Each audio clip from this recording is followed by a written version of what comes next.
Avez-vous déjà ressenti cette douleur aiguë et lancinante dans la poitrine lorsque la personne à qui vous avez juré amour vous ignore complètement, comme si vous n'existiez pas?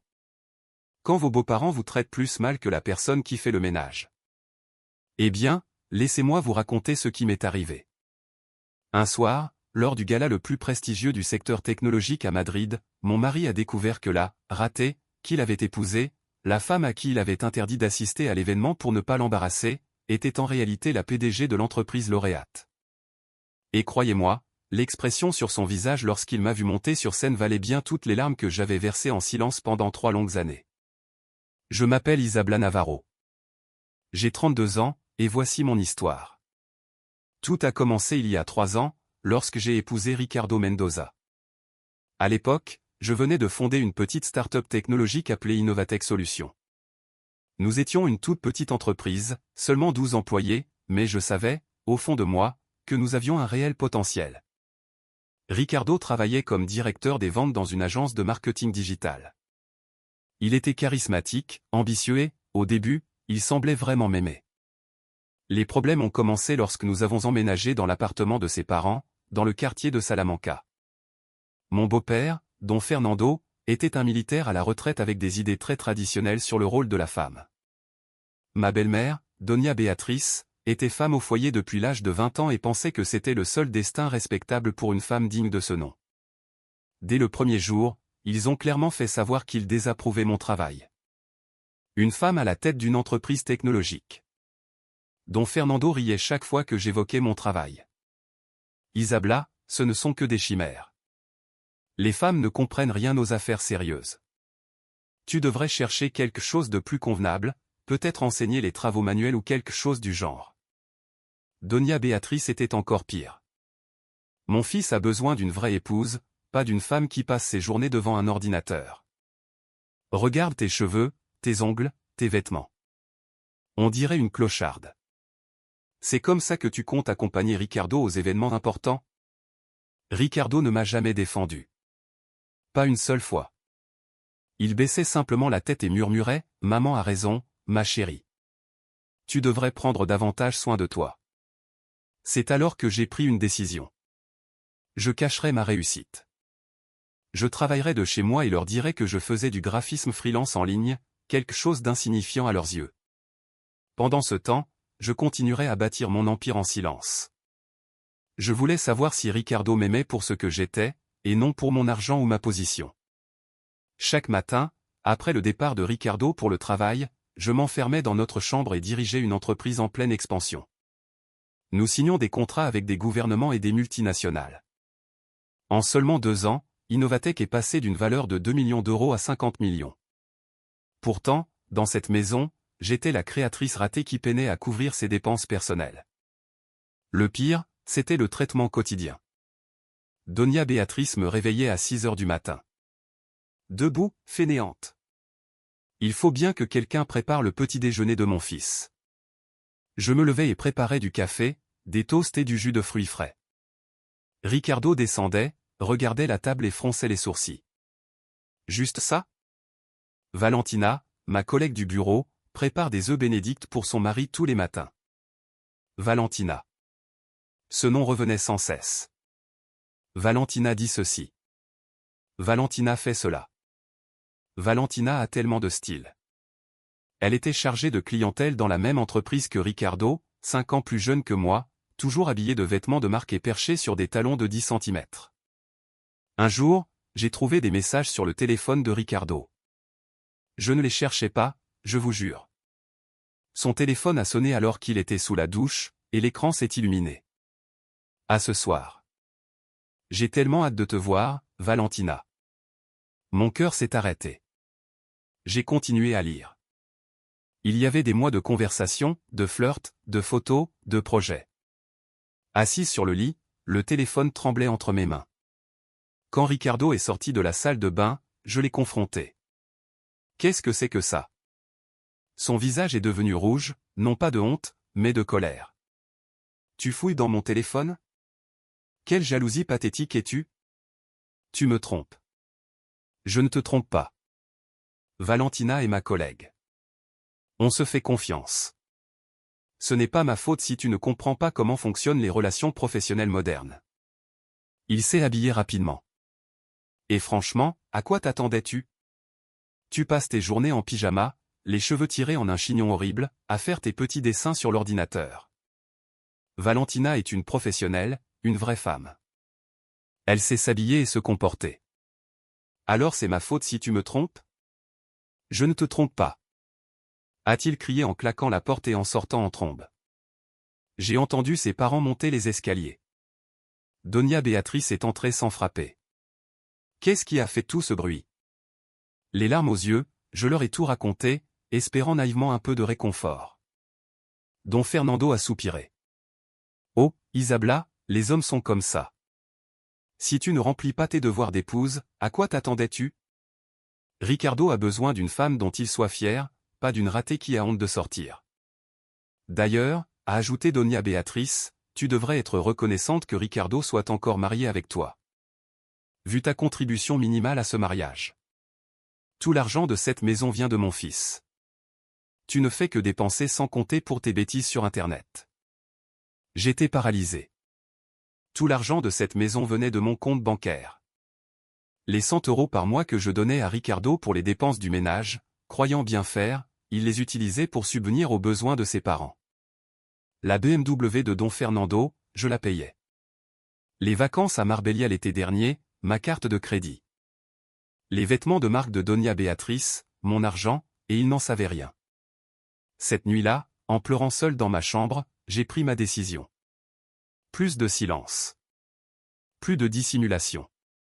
Si Ricardo voulait une femme dont il soit fier, je lui en donnerais une, mais pas comme il l'imaginait.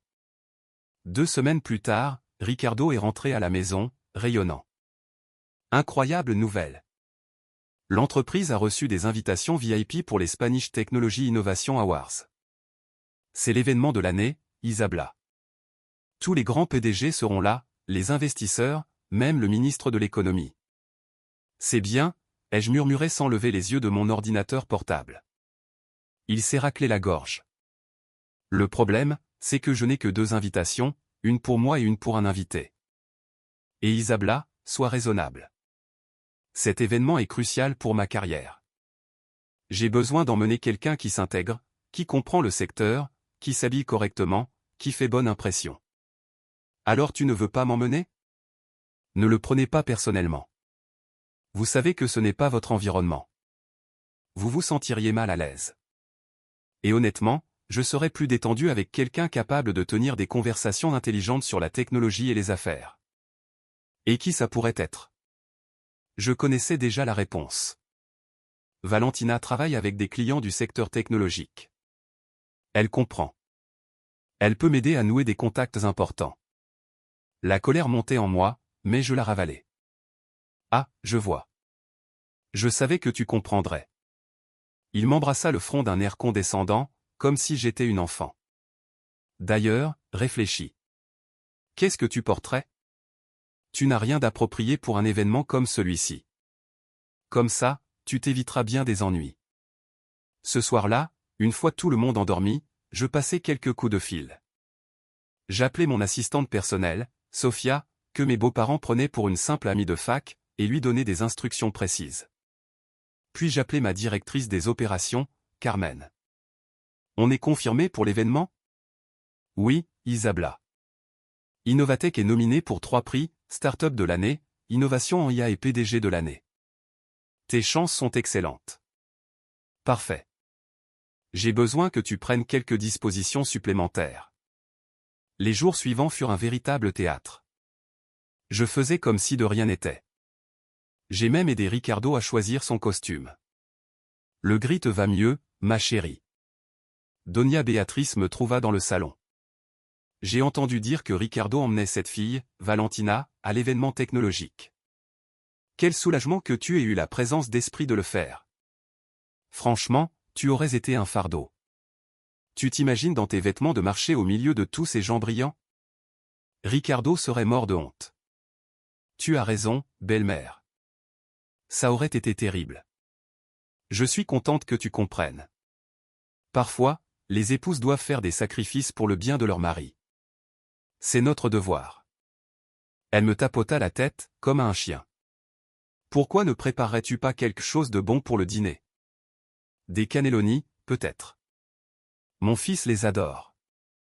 Pendant que je préparais ces fichus cannelloni, je souriais. Dans 3 jours, tout allait changer.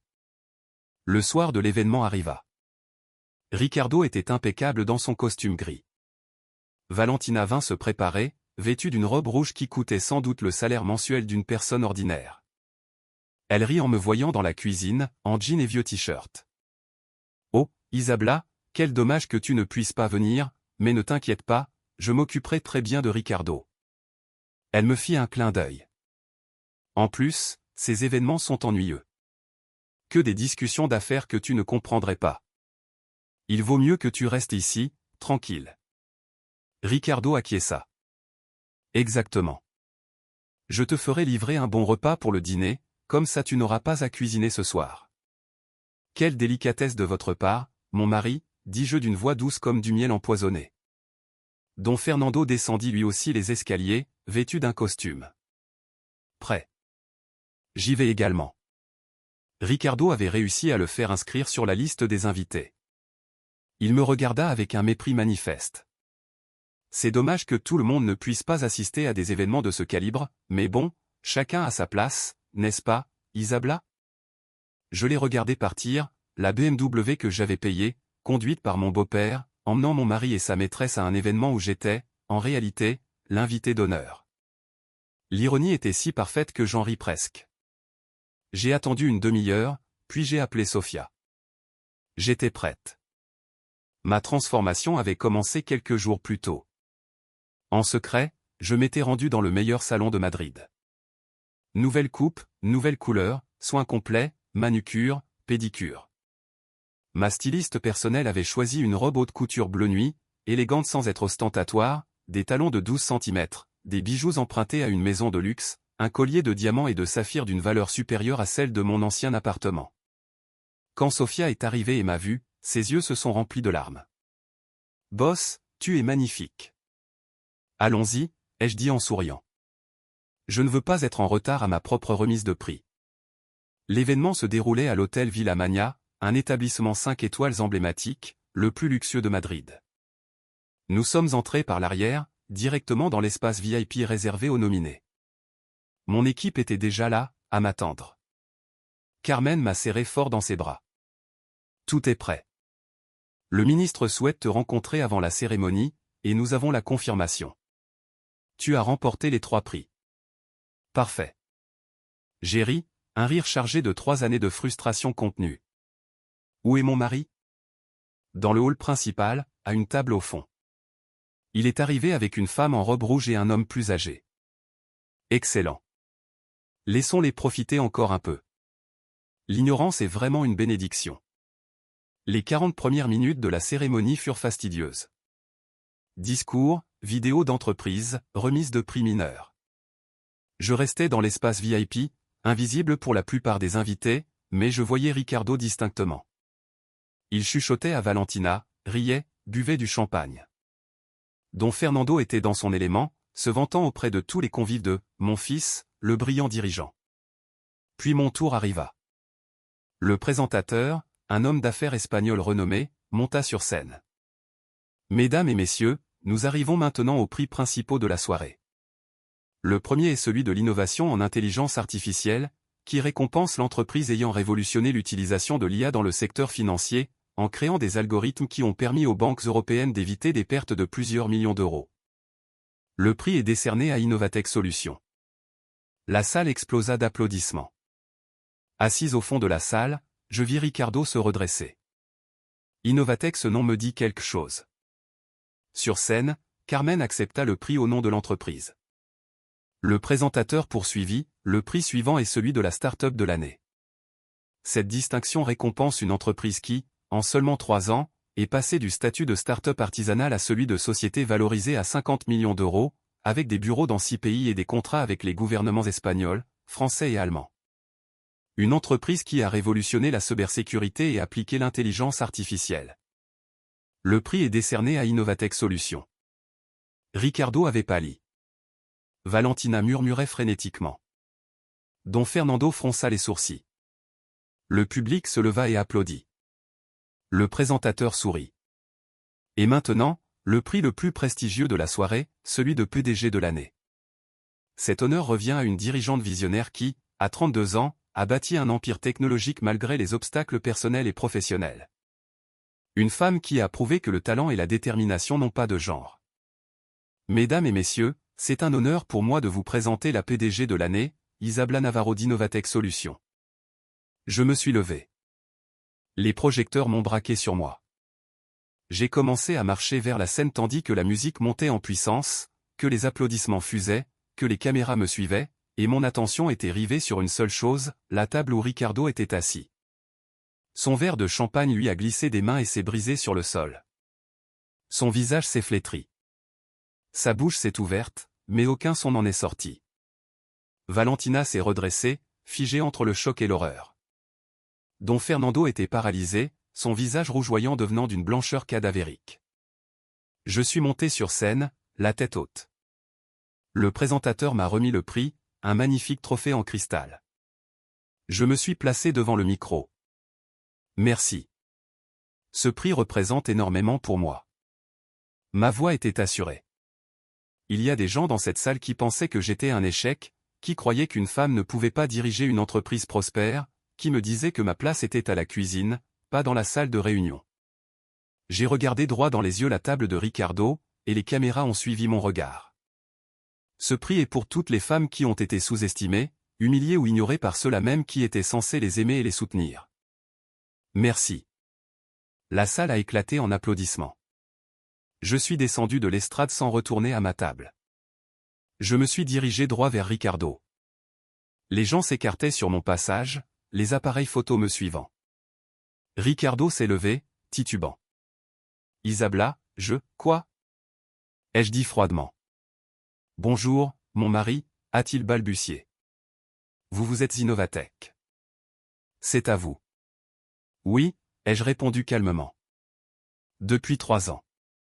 Pendant que vous me traitiez d'incapable, je bâtissais un empire. Pendant que votre mère me réveillait à 6 heures du matin pour faire le café, je concluais des contrats de plusieurs millions d'euros. Pendant que votre père riait de mes petits dessins, mes algorithmes sauvaient des banques de la faillite. Valentina tenta d'intervenir. Ricardo, je ne savais pas. Je me tournai vers elle. La femme qui flirte avec un homme marié, la professionnelle qui couche avec le mari d'une autre.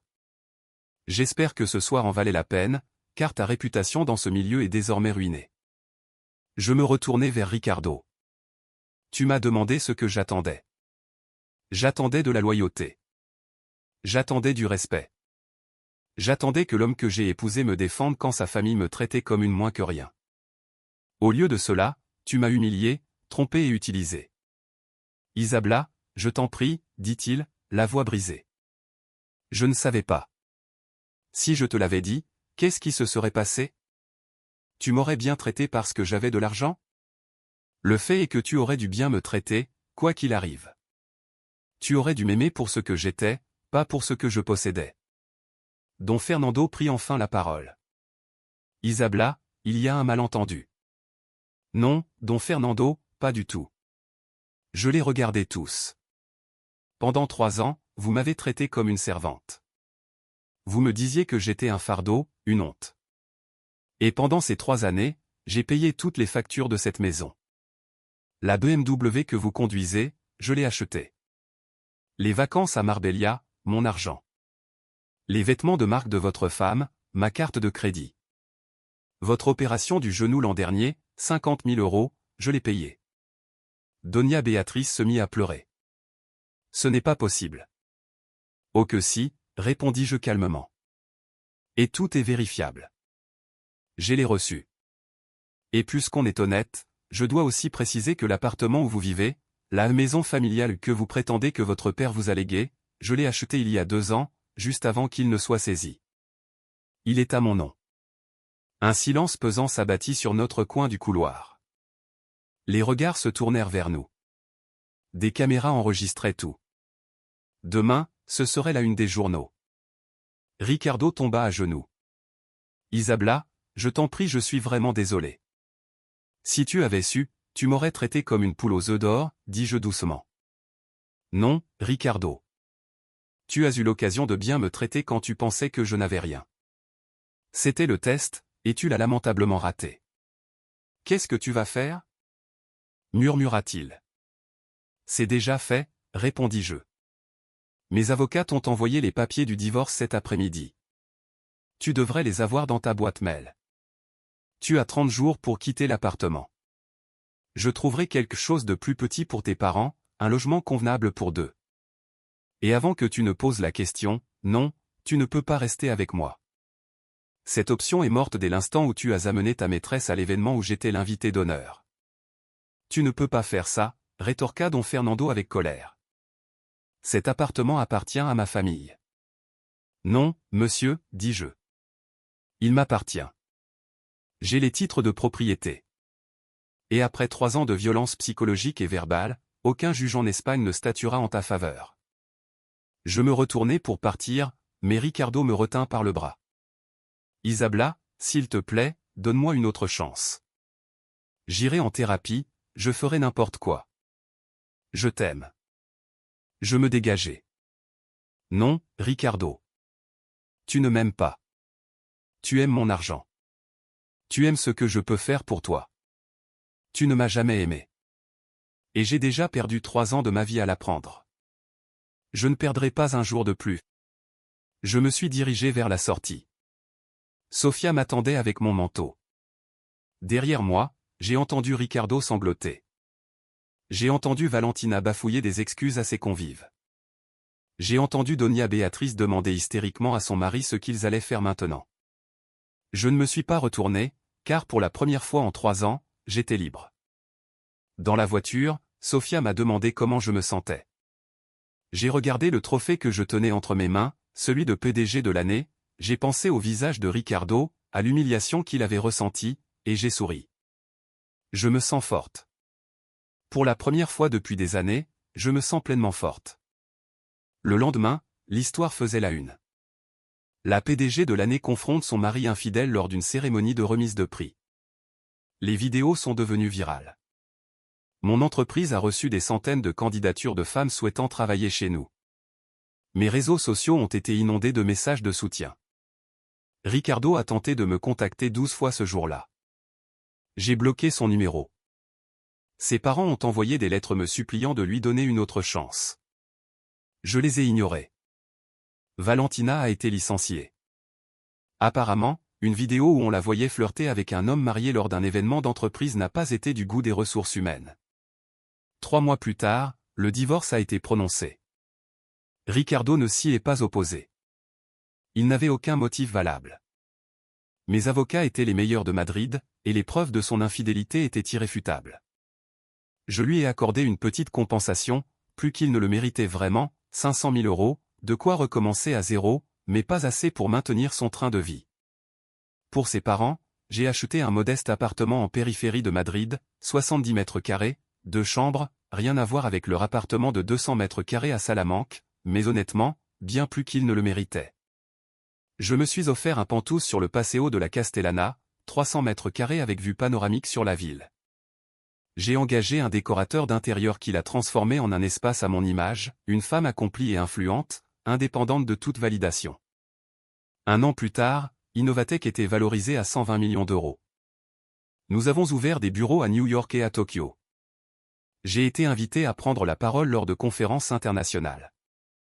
J'ai écrit un livre retraçant mon parcours, de la cuisine à la salle de réunion, et il est devenu un best-seller. J'ai revu Ricardo une fois, des mois après le divorce. Il travaillait comme vendeur dans une petite agence de marketing. Son costume n'était plus de marque. Il avait maigri. Il avait l'air fatigué. Il m'a aperçu de l'autre côté de la rue et a baissé les yeux, honteux. Je n'ai ressenti ni satisfaction, ni colère, juste le néant. Ce chapitre de ma vie était clos. Il m'a servi de leçon. Alors, si jamais vous vous trouvez dans une situation similaire, si quelqu'un vous fait vous sentir insignifiant, invisible, comme un échec, souvenez-vous de ceci, votre valeur ne dépend de personne. Ni de l'estime que vous porte votre partenaire, ni du respect que vous portent vos beaux-parents. Votre valeur est en vous, dans vos talents, vos efforts, votre capacité à vous relever chaque jour et à construire la vie que vous méritez. Et s'il vous faut garder le silence un temps, s'il vous faut endurer pour mieux renaître plus forte, faites-le. Mais n'oubliez jamais qui vous êtes. Car le jour où vous vous lèverez, secourez la poussière et révélerez votre véritable force sera le plus beau jour de votre vie. Je m'appelle Isabella Navarro, PDG d'Innovatech Solutions, et voici mon histoire. Une histoire d'humiliation, certes, mais surtout une histoire de triomphe. Car au final, ceux qui ont tenté de m'anéantir ont été écrasés par leur propre arrogance. Et moi, celle qu'ils traitaient d'échec, celle dont ils disaient qu'elle ne réussirait jamais, je suis aujourd'hui au sommet. D'ici, la vue est spectaculaire.